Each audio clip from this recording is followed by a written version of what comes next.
এরা কারা? গুপ্তধন খুলতে যেয়ে দেখো কি অবস্থা হলো। এবার গুপ্তধন সুরক্ষিত হলো, চলো। বুঝছি, এটাতে হাত রাখলে দরজা খুলবে।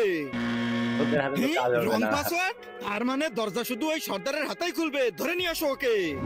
আরে ওই আমার সাথে চল, গুপ্তধনের দরজা খুলবি। মরে যাব, তারপরেও যাব না।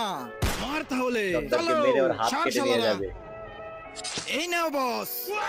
আরে কাটা হাত বস, ওই শালা আসতে চাচ্ছিল না, এজন্য ওর হাত কেটে নিয়ে আসছি। আচ্ছা ভালোই করছিস। আবার রং পাসওয়ার্ড? হ্যাঁ, আরে শালা ডান হাত লাগবে, বাম হাত কেন নিয়ে আসছি? লাশ কোথায় ওর? জঙ্গলের ভিতর, জলদি চল। তার আগে যারা চ্যানেলটিকে সাবস্ক্রাইব করে দিবে তাদের মা বাবা যেন অনেক দিন বেঁচে থাকে, আর যারা ভিডিওটাতে লাইক কমেন্ট করে দিবে তাদের মনের আশা যেন পূরণ হয়ে যায়। কমেন্টে বলে যাও আই লাভ ইউ মা বাবা। আরে ওই নাটক বন্ধ করে বল, সর্দারের লাশ কোথায়? আমরা আমাদের সর্দারের লাশ চিতায় জ্বালিয়ে দিয়েছি।